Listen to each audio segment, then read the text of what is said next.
Welcome back to my channel. I'm Isabel Alvarez-Rada. I'm the host of Covered in Pet Hair, a boozy show for pet lovers on Pet Life Radio and YouTube.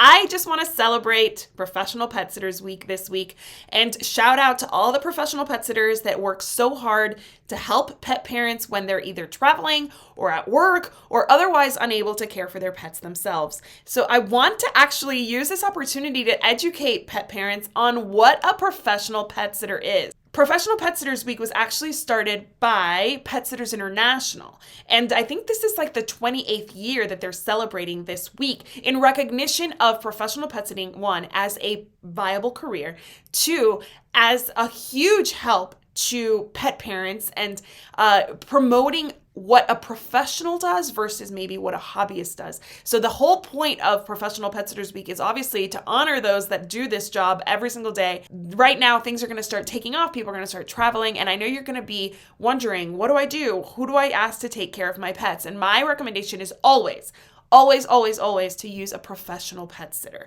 I was a professional pet sitter in the Northern Virginia area for 12 and a half years before the pandemic hit. I closed my business and now I am an online creator and all the things that I do now. But I loved the professional pet sitting industry and I am still somehow involved in it, because I have a professional pet sitters group on Facebook. It's called Pet Sitter Place. And if you are a professional pet sitter, I invite you to join us there. We talk about pretty much anything and everything business related specifically, because that's where I kind of thrive in the pet sitting industry. And if you want to join us, there it is, Pet Sitter Place. But back to pet parents. Pet parents, if you are going to be traveling and you want to make sure that your pet is in the best care possible, and you're not really sure about boarding facilities, I'm here to tell you that professional pet sitting in your home is where it's at. I've never taken my dogs to a boarding facility. Well, the older ones. The younger ones have been when we were outside of our area. We didn't have a house for them to be pet sat in. But the majority of times, I will always choose a professional pet sitter to come to my house and take care of my pets here. And the reason I do that is because, one, the pets are so much more comfortable in their home environment. Obviously, it smells like them. They know where their bowl goes. They know where their couch is. They know where the sun is at noon. They know everything they need to know about that house. It's theirs. And it's most comfortable for them to remain there, especially if something else is happening that changes things, like your pet is going to be staying home and you're going to be traveling. Especially for workers. If you have a dog that needs walking, I've never been a huge fan of daycare. I think it's great for some pets, but I actually prefer a dog walker to come to my house and walk my dogs from my home around my neighborhood and bring them back home. One, it reduces my driving time in the morning and the evening, right? Like if you're going to work, you don't really want to have to stop somewhere and drop your pet off, hope that they don't have like everybody's there at the same time and they're taking all pets in at the same time. That's just not my jam. It might work for other people. There is a really cool socialization aspect to doggy daycare, so I'm not going to discount that. But for me, it's never been practical, like as practical as having a dog walker come to my house. I also like to minimize the exposure, especially for young dogs,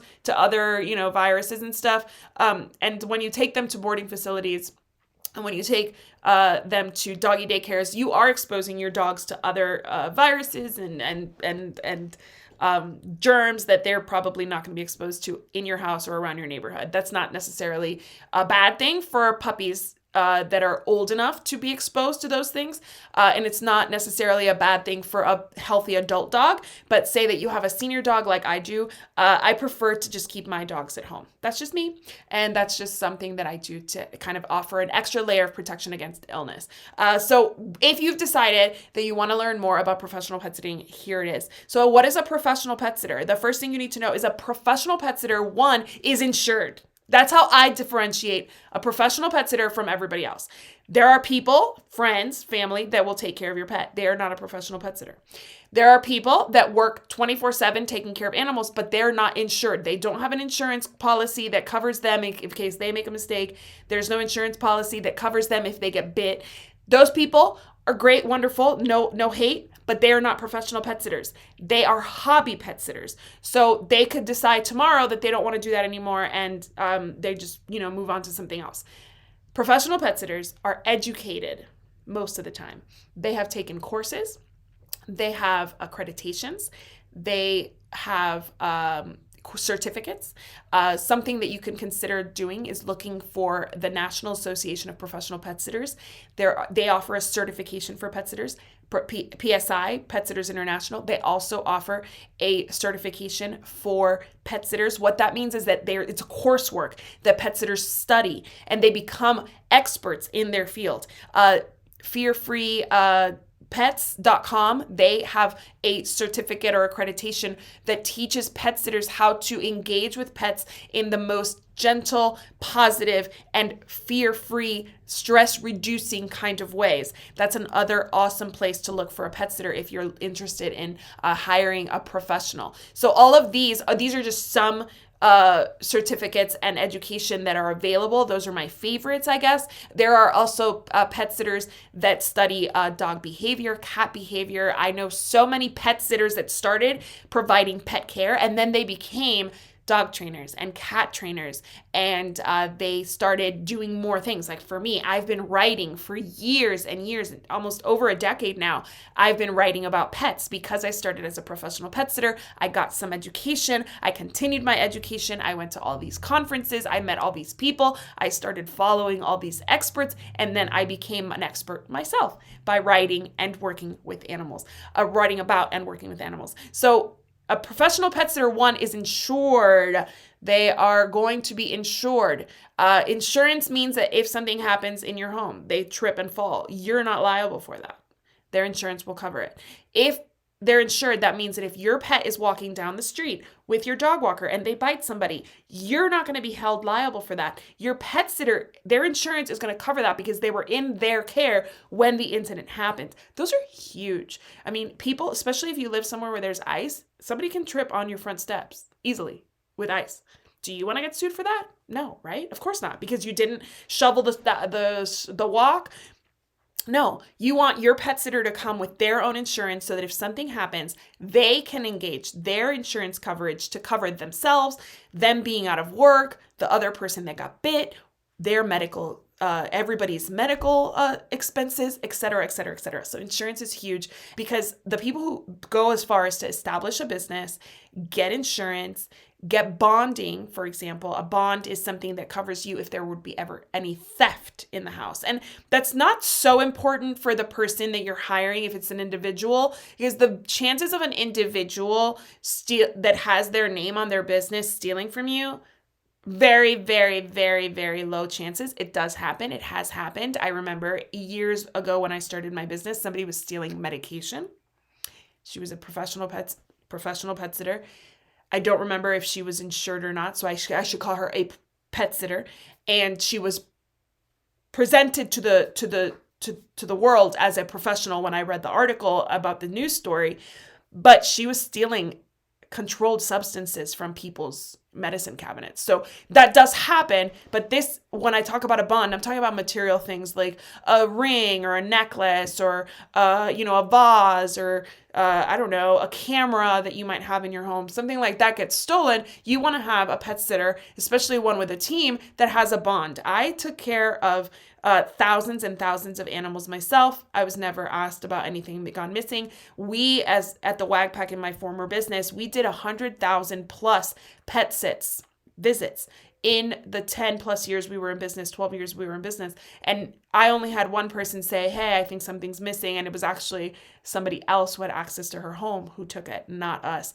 But we had a bond. So immediately when that complaint came in, I called the staff member. She obviously said it wasn't me. I didn't do anything like that. I called our insurance company. We called the police. Everybody got involved. We had something in place had the staff member done something awful. She didn't. It wasn't the case for our business, but that doesn't mean that you might not have that bad luck where you hire a business and somebody that they've hired to care for your pet steals something. Obviously, your valuables should be away. Safes are awesome. Your office where your social security number is, close it off. When you have people coming to your house, you should always take those extra precautions. But don't leave your necklaces, your diamond necklaces or your tennis bracelets out. Like, obviously don't do that. Put them away. I have a master closet that has a lock. I have a safe that's also in another part of the house that I put all of my valuables in, so I'm not worried about people stealing from me, because what they steal, if they want to take my clutter, they can have it, okay? They can have it. Come in here and take the A, take that dog, whatever it is. None of this is super valuable. Don't take my burritos, because even though they're not valuable yet, they probably will be at some point, and I love them. They make me happy. But otherwise, just make sure that you have a professional business that is licensed in their area, potentially, if that is required for your area. It's not always required, so it's not always something that happens.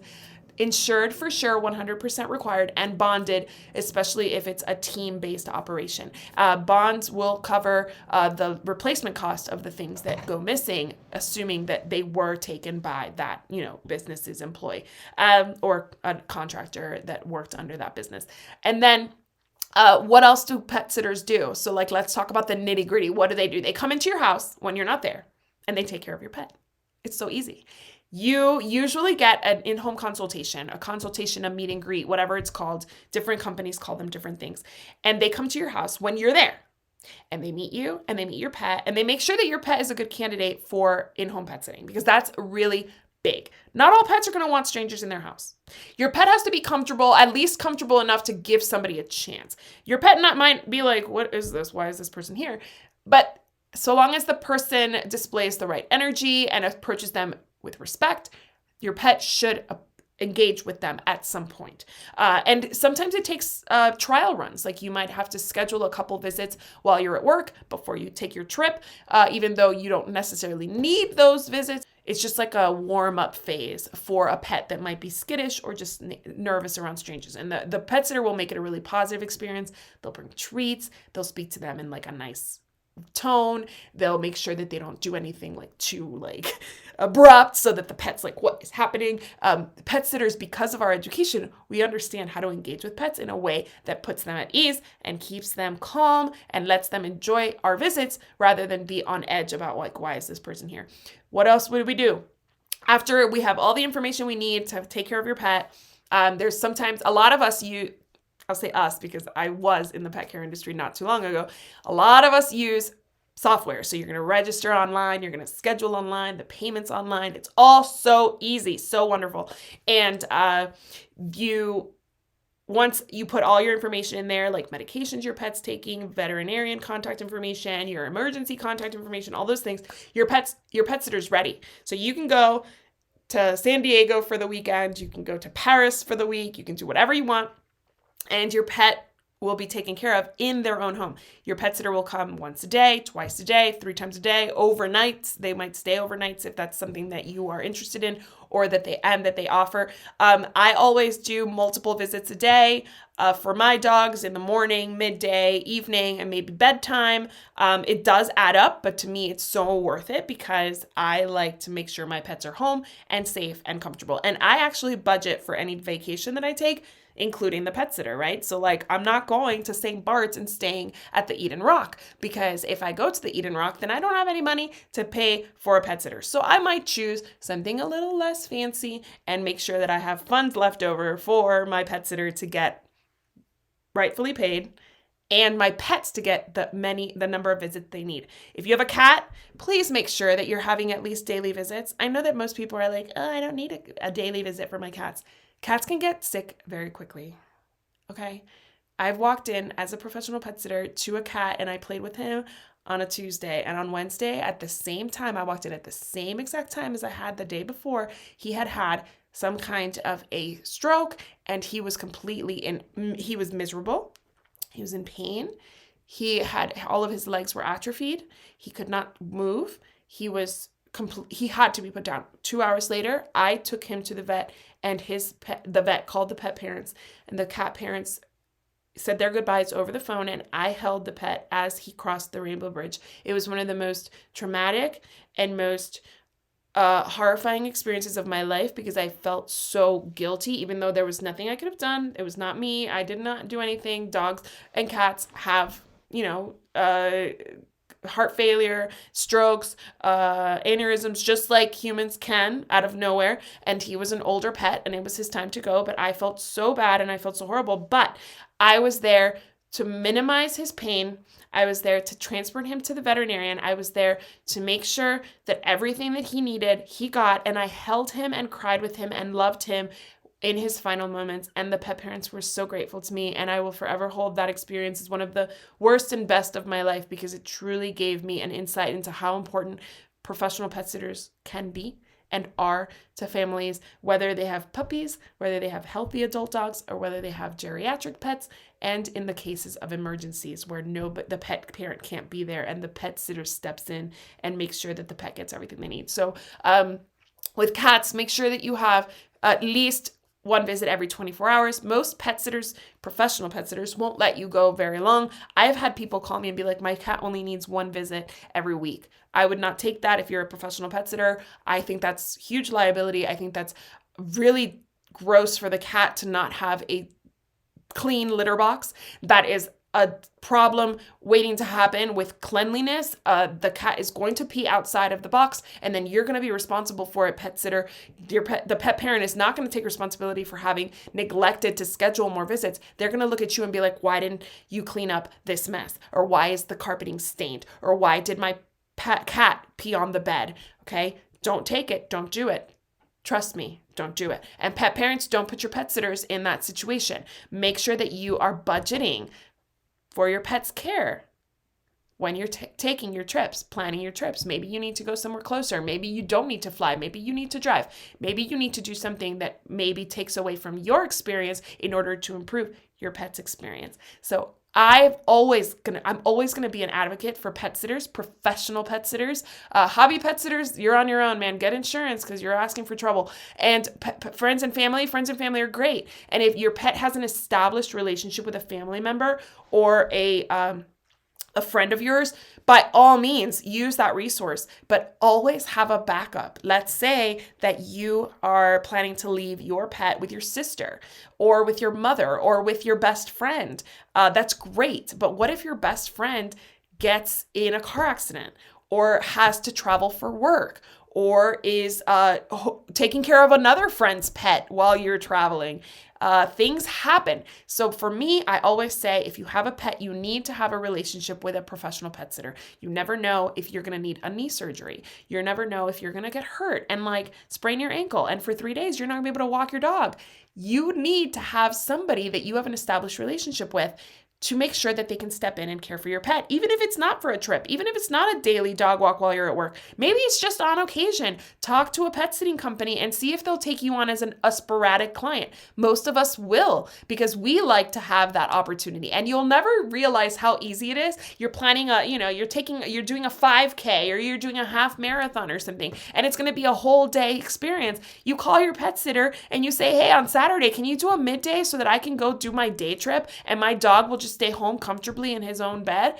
Yes, absolutely. We're happy to help. That's the kind of convenience you get when you sign up with a professional pet sitter. So I highly recommend that even if you don't have anything upcoming, like in the next month or two, make sure you have an established relationship with a professional pet sitter. How do you find a professional pet sitter? The best way is to find the National Association of Professional Pet Sitters or PSI, Pet Sitters International. Both of them have locators on their website. So you put in your zip code, you find out if you have somebody in your area, and you interview those people. If something does not come up in those listings for your area, find out if there is a local pet sitting association. So do a search on Google or Bing or whatever it is you're using, or DuckDuckGo.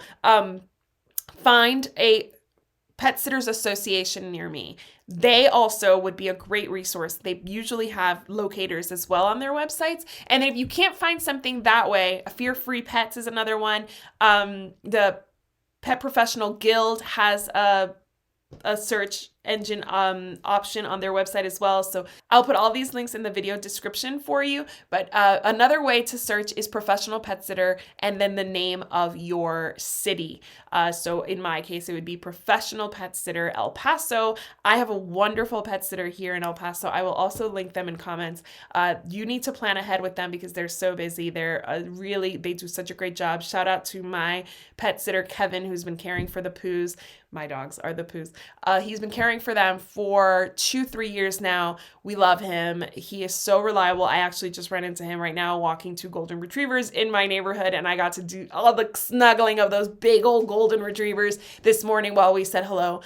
Professional pet sitters are hugely important to pet parents. They will make pet parenting so much easier for you. That was actually our tagline at the WAG Pack. And for me, I always have to have a pet sitter no matter where I live. I need to have somebody that I know can back me up if ever anything happens and keeps me from taking care of my pets myself. And I don't always have family present. I don't always like to ask for favors from friends. A professional pet sitter solves all those problems for me.